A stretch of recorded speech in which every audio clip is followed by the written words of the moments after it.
नमस्कार। जय श्री राम। देश के आदरणीय गृह मंत्री अमित शाह जी एक नया मिशन लॉन्च किए हैं और वो मिशन है कि भारत को ड्रग मुक्त करना है। अब इसमें दो स्टेट बड़े इंपॉर्टेंट है और दोनों स्टेट में चुनाव होना है, एक मणिपुर, और दोनों के कनेक्शन भी पर भी हम बात करेंगे, लेकिन उससे इंपॉर्टेंट देश का सबसे अधिक खपत वाला, जहां सबसे अधिक पकड़ा भी जाता है, 58%। ये एनसीबी के आंकड़े हैं, मेरे आंकड़े नहीं है। तो इंपॉर्टेंट पंजाब की राजनीति में इसका महत्व क्या होगा। अमित शाह जी जो कि अमेरिका नहीं कर पाया, इस कठिन लक्ष्य को कैसे साधेंगे, और पंजाब की राजनीति में क्या इस बार बगैर भाजपा के किसी की सरकार नहीं बनेगी, या ऐसी स्थिति भी होगी कि भाजपा सरकार बना ले, या राष्ट्रपति शासन एक ऐसा पोजीशन आ जाए जहां डायरेक्टली या इनडायरेक्टली शासन हो जाए और ये पूरा बॉर्डर एरिया को ठीक किया जा सके, मुक्त किया जा सके। और इस पर चर्चा करेंगे। हमारे साथ ओमकार चौधरी सर जुड़ चुके हैं। सर प्रणाम, नमस्कार, जय श्री राम। सर जय श्री राम। अकाल तख्त से आरोपों में गिरे भगवंत मान जी के साथ एक और समस्या जो उत्पन्न हो रही है, ठीक है, वो लगातार पंजाब सीएम भगवंत मान launches shawarma drive with recovered drugs addict in lead. अब ये स्वयं कह रहे कि हम भी ड्रग पकड़ेंगे, और ये राजनीति अमित शाह जी के कारण बदल गई, क्योंकि अमित शाह ड्रग्स मुक्त इंडिया को करने के लिए तैयार हो गए हैं। देखिए, जब ये 2022 में चुनाव लड़ रहे थे पंजाब में आम आदमी पार्टी जी सर, तो इनके चीफ अरविंद केजरीवाल ने ये बढ़ चढ़ करके कहा था कि हमारे हाथ में सत्ता दो, हम ये ड्रग्स और ये तमाम जो देश विरोधी और पंजाब विरोधी गतिविधियां चल रही हैं, यूथ विरोधी गतिविधियां चल रही हैं, इनको समाप्त कर देंगे। उन्होंने तो बल्कि टाइम लिमिट दी थी, कभी 15 दिन कह रहे थे, 15 दिन में हम ये ड्रग्स का कारोबार करने वालों की नकेल कस देंगे और खत्म कर देंगे, सारी बरामदगियां हो जाएंगी। ये लोग करना ही नहीं चाहते, यानी कांग्रेस के लोग करना ही नहीं चाहते। तो अब चुनाव में ही 4-6 महीने बचे हैं, अभी तक तो कुछ किया नहीं। या भगवंत मान जरा प्रेस ब्रीफिंग करें और बताएं कि कितना उन्होंने अभी तक ड्रग्स के जो माफिया हैं उनके ऊपर नकेल कसी है। देखिए, पंजाब अकेले ड्रग्स की समस्या से ग्रस्त नहीं है, ठीक है, ड्रग एक बहुत बड़ी समस्या वहां की है। वहां की खेती जहरीली हो चुकी है, वहां के कई जिलों में कैंसर बहुत जबरदस्त तरीके से फैल रहा है। संगरूर से लेकर के कई जिलों में कैंसर एक्सप्रेस ट्रेन बोली जाती है, एक ट्रेन तो जो चलती है दिल्ली तक। हाँ जी, हाँ जी। तो ये वहां पर ये एक बहुत बड़ी समस्या है कि खेती और फसलें जो हैं वो जहरीली कर दी गई हैं। इतना ज्यादा उर्वरक और कीटनाशकों का वहां दुरुपयोग होता है। तीसरे, बेरोजगारी की बहुत बड़ी समस्या है। चौथे, कन्वर्जन वहां बहुत बड़े पैमाने पर हो रहा है, धर्मांतरण किया जा रहा है। जो गरीब गुरबा सिख हैं उनको लालच दे करके उनको ईसाई बनाया जा रहा है। ईसाई मिशनरियों को वहां खुलकर खेलने की छूट दी जा रही है। वहां ड्रोन्स के जरिए सीमा पार से हथियार डाले जाते हैं, ड्रग्स डाले जाते हैं। वहां पर फिर से आतंकवाद जो है वो अपना सिर उठा रहा है। वही भिंडरावाले के चेले चपाटे जो हैं वहां पर फिर से सक्रिय हो गए हैं। पन्नू की सारी साजिशें जो है वो पंजाब में चलती रहती हैं। तो पंजाब जो है एक बहुत बड़ी चुनौती बना हुआ है। और याद करें कि 1989 में जम्मू कश्मीर में आतंकवाद शुरू हुआ था। उससे पहले तो पंजाब में वो काले दिन शुरू हो चुके थे। पहला एक्सपेरिमेंट पंजाब में था। पहला एक्सपेरिमेंट पंजाब ही था, और उसके बाद फिर जम्मू कश्मीर में 1989 में ये सब शुरू किया गया था, एक साजिश के तहत किया गया था। लेकिन चलिए, कुछ बड़ी बली ली आतंकवाद ने, तब के मुख्यमंत्री सरदार बेअंत सिंह नीचे सेक्रेटरिएट में पार्किंग में गाड़ी में जब बैठ रहे थे तो उनको भी उड़ाया गया। लेकिन पंजाब कम से कम शांत हो गया था। फिर से एक संपन्न पंजाब की नींव रखी जा रही थी। फिर से वहां खुशहाली आए, शांति आए, सद्भावना आए, इसके प्रयास किए गए थे। वरना पंजाब केसरी के दो संपादकों की जान ले ली गई थी। वहां पर एक भयावह वातावरण, लालड़ू एक पड़ता है जीरकपुर से पहले, वहां पर बस रोक करके और हिंदुओं को अलग करके गोलियों से भूना गया था। तो बहुत बुरे दिन, आतंकवाद के दौर में ही, आतंकवाद मतलब के दौर में 1980 और 1984 के पहले वाले दौर में, 84 के बाद की घटना है, 84 के बाद की घटना है। और जो ये भिंडरावाले के मरने के बाद की घटना है। हाँ, SYL जो बन रही थी, जो पंजाब और हरियाणा को जोड़ती थी, वहां इंजीनियरों की हत्या की गई थी। तो वहां पर खुला खेल जो है आतंकवादियों का चल रहा था। मैं वो सिर्फ इसलिए याद दिला रहा हूं प्रसंगवश कि पंजाब किस दौर से गुजर चुका है और पंजाब ही निशाने पर क्यों रहा है। राष्ट्रीय अंतर्राष्ट्रीय जो भारत विरोधी ताकतें हैं उनके, इसकी वजह यह है कि एक दो बहुत लंबा दौर गुजरा है जब पंजाब ही हमारे राष्ट्रीय पूल में, नेशनल पूल में एक बड़ा अंश देता रहा है। न केवल हमारे भंडार को भरता रहा, खाद्यान्न वितरण होता है, आप जानते हैं कि राष्ट्रीय स्तर पर, बल्कि विदेशों को भी निर्यात किया जाता था। तो उस पंजाब को बर्बाद करने की हर संभव कोशिश हो रही है। दूसरे, जितने ये सीमांत सूबे हैं, वो नीचे गुजरात हो या राजस्थान हो या पंजाब हो या ऊपर जम्मू कश्मीर हो या पूर्वोत्तर के जितने भी स्टेट हैं, इन सबको साजिशों का शिकार बनाया जाता रहा है। वहाँ घुसपैठ भी होती रही है, वहाँ ड्रग्स का कारोबार भी चलता रहा है, वहाँ तमाम दूसरी चीजें भी, जैसे मणिपुर का आपने उल्लेख किया। मणिपुर अगेन पंजाब के बाद एक ऐसा स्टेट है जहां ड्रग्स का अंतर्राष्ट्रीय कारोबार होता है, अंतर्राष्ट्रीय कारोबार होता है। और ये जो जितने ये कुकी और मैतेई का संघर्ष है, ये सब इसकी मेन वजह जो है वो इसी के खिलाफ जो बड़ी कार्रवाई हुई है उससे बौखलाए हुए तत्व हैं, माफिया हैं, जो इनको भड़काते रहते हैं और इनका वित्त पोषण करते रहते हैं। सौभाग्य की बात यह है अभिषेक जी कि इस समय देश को नरेंद्र मोदी जैसा सुलझा हुआ नेतृत्व मिला हुआ है और गृह मंत्री अमित शाह जैसा, मैं कहूंगा कि दूसरा लौह पुरुष गृह मंत्री के रूप में, चाणक्य के रूप में वो हमें मिला हुआ है। अब आप देखिए मैं क्यों कह रहा हूं ये बात। जम्मू कश्मीर से 370-35A हटाना और आतंकवाद की कमर तोड़ना, नक्सलवाद की कमर तोड़ना, अलगाववादियों पर अंकुश कसना, और जब ये कांड हुआ था तो उसके बाद से घुसपैठियों पर लगाम कसना, PFI जैसे संगठन को प्रतिबंधित करना। और आप जहां बैठे हैं, इसी बिहार से कुछ दस्तावेज बरामद हुए थे PFI के, जिसमें ये कहा गया था कि 2047 तक भारत को इस्लामिक स्टेट बनाया जाएगा। उसका टारगेट लेकर के ये लोग चल रहे थे। और इसको कैसे जमीन पर उतारने वाले थे ये?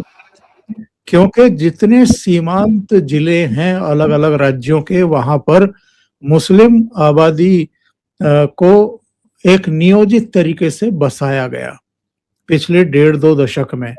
वहां पर मस्जिदें, मदरसे, ये सब खड़े किए गए, मजारें खड़ी की गई ताकि जमीनों पर कब्जा किया जा सके। रेलवे पटरियों के आसपास इनको बसाया गया कि कभी राष्ट्रीय स्तर पर अगर हल्ला बोल की शक्ल में एक कोशिश की जाए, जो इनका सपना है कि हम फिर से एक मुस्लिम राष्ट्र बनाएंगे, इसको गजवाए हिंद का सपना पूरा करने के लिए रेलवे की पटरी के पास आप बस्तियां बसा दीजिए और फिर उसके बाद जो है रेलवे को भी नेटवर्क को खत्म कर दें, दूसरी ताकि सेना और अर्धसैनिक बल तेज गति से डेस्टिनेशन पर ना पहुंच सके, इसको नियंत्रित करने के लिए।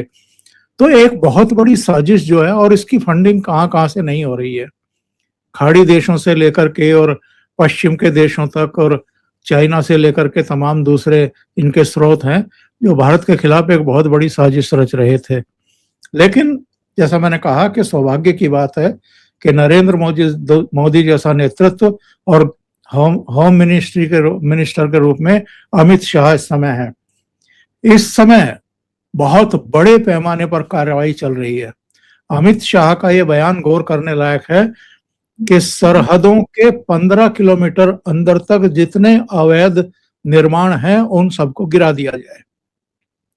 ये सब क्यों दिया गया बयान, ये फैसला क्यों लिया गया? ताकि सरहदों में अवैध रूप से घुसपैठ करके छुपने वाले तत्वों को या जो डंप की जाती है आपके ड्रग्स वगैरह या हथियार वगैरह, उनकी संभावना खत्म कर दी जाए। उन्होंने अवैध निर्माण कहा है, वैध निर्माण नहीं कहा है। तो जो अवैध निर्माण है उनको गिरा दिया जाए। और कितने बड़े पैमाने पर कार्रवाई चल रही है, सारी चीजों का तो उल्लेख हम कर भी नहीं सकते ऑन एयर। तो ये एक बहुत बड़ी साजिश है और पंजाब इस समय बिल्कुल डेंजर जोन में है। इस समय भी अगर नहीं संभाला गया पंजाब को तो बहुत देर हो जाएगी। हम चर्चा करेंगे पंजाब इलेक्शन की संभावनाओं की, लेकिन जब 26 तारीख को देश के आदरणीय गृह मंत्री जी ने ये 3 साल का विजन और चैलेंज किया, याद कीजिए ऐसे ही 3 साल का ही चैलेंज एक्सेप्ट किया था रेड कॉरिडोर पर भी, नक्सलबाड़ी से लेकर के पूरा एकदम कन्याकुमारी से लेकर के हर जगह मुक्त करने का, कि भाई पूरा मुक्त करेंगे, नक्सल मुक्त भारत बनाएंगे, और वो पूरा किया। उसके बाद जब ये सर उन्होंने किया है, कल ही सुप्रीम कोर्ट ने, उसके बाद तुरंत सुप्रीम कोर्ट ने भी पंजाब सरकार से पूछ लिया कि भाई आप बताओ आपने अब तक क्या किया है इसको लेकर के। सुप्रीम कोर्ट जो है वो एक्सप्रेस किया है कंसर्न इसको लेकर के। इसके अलावा लगातार एनसीबी के आंकड़े आने लगे, ये सारी बातें होने लगी। इसका सर एक पॉलिटिकल इंपैक्ट छोड़िए, जियो पॉलिटिकल भी तो इंपैक्ट है, क्योंकि पाकिस्तान से ड्रोन से और ये जो पूरा पंजाब में आता है, पहले नेपाल बॉर्डर के थ्रू भी बीच में आता था। तो नेपाल बॉर्डर तो योगी जी, और यहां पर इवन बिहार में तमाम गालियों के बावजूद मैं बताऊं बहुत जबरदस्त कार्रवाई हुई है।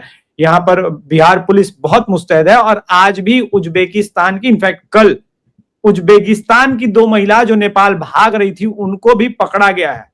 मैं दर्शकों ये न्यूज भी आपको अपडेट कर दूं, ये बिहार में ही हुआ है।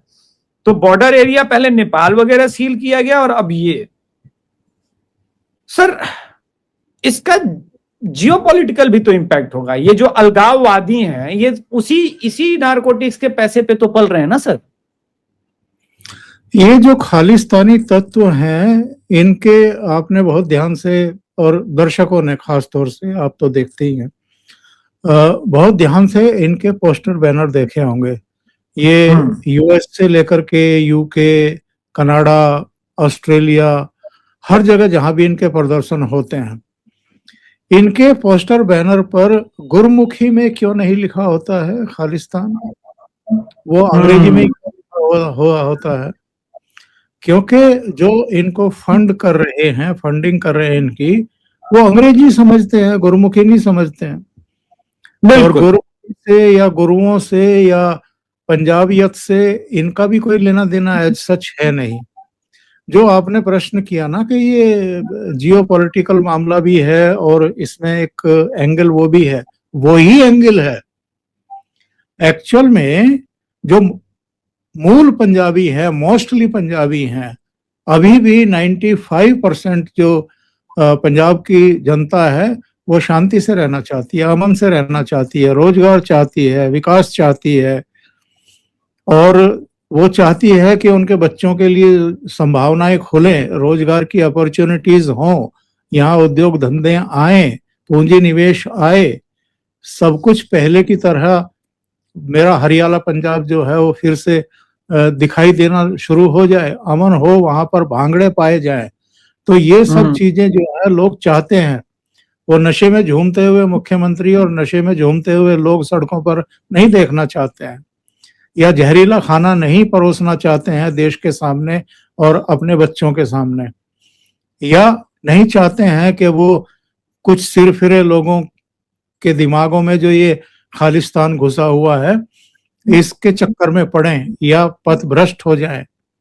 तो ये आईएसआई से इनका कनेक्शन, यानी पन्नू एंड कंपनी का, और जो उनके मंसूबे पाकिस्तान के आईएसआई के वहां के एस्टेब्लिशमेंट, जिसको हम मिलिट्री के नाम से भी जानते हैं, उनके जो साजिशें हैं उसको उसके अनुसार ही, उसके अकॉर्डिंग ही यहाँ कार्रवाइयां करना, आए दिन धमकियां देना, ये सब, और जो फिर से पूरे पंजाब को टारगेट करना, और ये कई रूपों में हो रहा है जिनका उल्लेख मैंने अभी किया है, रिपीट नहीं करना चाहता।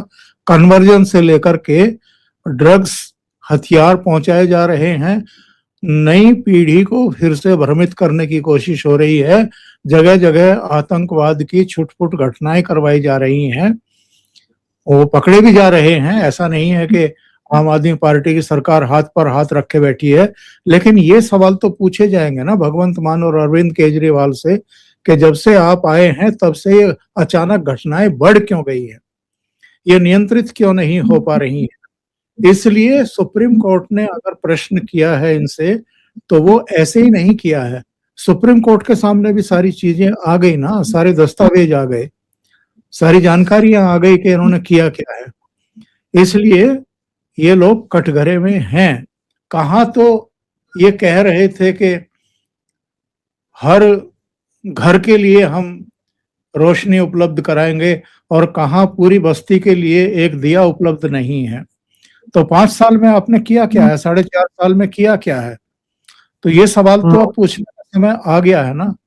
तो अगर वहां पर अमृतपाल जैसे लोग पैदा होंगे, जन्मेंगे, या बेअंत सिंह का बेटा चुना जाएगा एक सीमाई संसदीय क्षेत्र से, तब तो सवाल खड़े होंगे ना कि किस तरफ जा रहा है वहां का समाज और किस तरह की चीज। इसीलिए मैंने 1-2 प्रोग्राम भी इधर बनाया है, रमनीत सिंह मेरे साथ जुड़े थे जी। हम लोगों ने एक बड़ा सवाल खड़ा किया कि भाई पंजाब ने, देखिए, कांग्रेस को भी देख लिया, आजमा लिया, अकाली दल को भी देख लिया, लगातार 10 साल तक सरकार चली थी अकाली दल की, आम आदमी पार्टी को भी देख लिया, और ऐसा नहीं है कि पंजाब में राष्ट्रवादियों की कोई कमी है। राष्ट्र के प्रति समर्पित लोगों की किसी भी तरह की कोई कमी है। अगर हम स्वतंत्रता आंदोलन देखें तो भी, और जो जितने सामाजिक आंदोलन भी हुए हैं, आर्य समाज का एक समय पंजाब प्रमुख गढ़ रहा है, प्रमुख केंद्र रहा। ये तो बाद में ये खालिस्तानियों ने जो है वो लोगों को भ्रमित करके एक गलत ट्रैक पर डालने की कोशिश की, उसमें भी वो सफल नहीं हुए। मोस्टली लोग, जैसा मैंने कहा, 95-96% लोग, आप सर्वे करा लीजिए पूरे पंजाब में, किसी भी जिले का करा लीजिए, आपको राष्ट्रवादी मिलेंगे, आपको एकता। अगर सर इससे भ्रमित होते तो कांग्रेस नहीं चुनाव जीतती। कांग्रेस को तो वोट वही देते थे ना जो एंटी खालिस्तान मूवमेंट से जुड़े रहे हमेशा से। ये रमनीत सिंह बिट्टू हो गए या कैप्टन अमरिंदर सिंह जो बनते रहे, वो वही कारण रहा सर। तो इसलिए इन 3 लोगों को देख लिया है। अब समय इस चीज का है कि वहां पर एक ऐसी राष्ट्रवादी सरकार हो जो पूरी तरीके से पंजाब को सुरक्षित कर दे, सेफ कर दे। और जिस तरह का अभियान ये पश्चिम बंगाल में हम चलते हुए देख रहे हैं, उसी तरह का अभियान पंजाब में चलाया जाए। देखिए, जम्मू कश्मीर लगभग शांत हो गया है, और जब से ये शांत हुआ है, जब से घुसपैठ बंद हुई है, जब से खून खराबा खत्म हुआ है, वहाँ रोजगार के साधन भी उपलब्ध हुए हैं, वहाँ स्टेडियम बन रहे हैं, वहाँ टेक्निकल इंस्टीट्यूट बन रहे हैं, एम्स बन रहे हैं, मेडिकल कॉलेज बन रहे हैं। वहां इंफ्रास्ट्रक्चर मजबूत हो रहा है, रेलवे श्रीनगर तक पहुंच गई है, बारामूला तक पहुंच रही है। ये सारे विकास के काम कब हुए हैं? जब आतंकवाद की कमर तोड़ दी गई, जब अलगाववादियों को, पत्थरबाजों को जो है एक तरीके से खत्म किया गया। तो ये सारी चीजें जो हैं वो क्यों हुई हैं? क्योंकि एक प्रतिबद्ध सरकार थी जिसका एक राष्ट्रीय विजन है और जिसने ये जान लिया था कि जम्मू कश्मीर में अगर बड़ी कार्रवाई नहीं हुई तो ये मगरमच्छ के जबड़े में चला गया है, इसको बाद में खींच करके वापस सुरक्षित लाना बहुत मुश्किल होगा। तो इसलिए बहुत बड़े पैमाने पर और चतुर्दिक प्रयास किए गए हैं, तब जाकर के आज जम्मू कश्मीर ट्रैक पर आया है।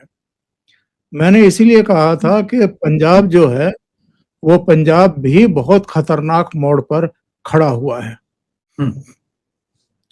तो देखिए जिस तरीके से जम्मू कश्मीर को सेफ किया गया है और पाकिस्तान की, आईएसआई की और कुछ विदेशी ताकतों की जो साजिश थी भारत के खिलाफ, उसको विफल किया गया है। उसी तरह के प्रयास जो है अब पंजाब में भी किए जाने की जरूरत है और इसकी पहली शर्त ये है कि वहां पर एक राष्ट्रवादी सरकार और प्रामाणिक राष्ट्रवादी सरकार बने। यूं तो कांग्रेस भी कहती है कि हम राष्ट्र हमारे लिए प्रथम है, केजरीवाल भी कह देगा, कूद के आएगा कि राष्ट्र प्रथम है, अकालीज भी कह देंगे।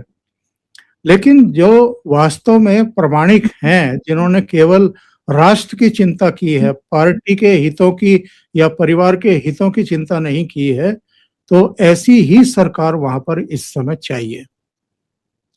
एक आखिरी प्रश्न सर, मैं आंकड़े देख रहा था, वोटिंग पैटर्न। बीजेपी 2022 के विधानसभा चुनाव में मात्र 3% वोट शेयर पे खड़ी थी, 2024 लोकसभा में वो 20% वोट शेयर पर आ गई। मात्र 27.7% वोट शेयर लेकर के 7 सीटें पाने वाली अरविंद केजरीवाल और 27% पूरा वोट शेयर कांग्रेस के पास था। यानी भाजपा सिर्फ अपने वोट शेयर को अब 18% से आगे बढ़ा के 27% तक लेके जाती है। तो ये 5 कॉर्नर फाइट होने वाला है, क्योंकि अकाली दल अमृतसर भी, शिरोमणि अकाली दल भी होगा, शिरोमणि अकाली दल अमृतसर भी होगा, कांग्रेस भी है, आम आदमी पार्टी भी है, बीजेपी है, कहीं कहीं और जगह खड़े होंगे। तो 6 कॉर्नर 5 कॉर्नर फाइट वाली सीन में आप बोल रहे हैं सर कि 40% दलितों की आबादी और राष्ट्रवादियों की आबादी मिला के 60-65% होती है। बीजेपी को पंजाब में अपनी फुल मेजोरिटी की सरकार बनाने के लिए 28-29% ही वोट चाहिए। फिर तो सर पॉसिबल लगता है? 2-3 उदाहरण हमारे सामने हैं जी। पिछली विधानसभा में भारतीय जनता पार्टी के पश्चिम बंगाल में केवल 3 एमएलए थे। हाँ। फिर अगली विधानसभा में सीधे 77 और इस बार के चुनाव में 208 सीटें, प्रचंड बहुमत। हरियाणा, जहां मैं बरसों तक काम करता रहा, एक अखबार का 16 साल संपादक रहा, उस हरियाणा में चौधरी देवीलाल की पिछलगू हुआ करती थी भारतीय जनता पार्टी, फिर ओम प्रकाश चौटाला की पिछलगू हुई। इसी तरीके से फिर कुछ समय के लिए बंसीलाल की हरियाणा विकास पार्टी के साथ रही।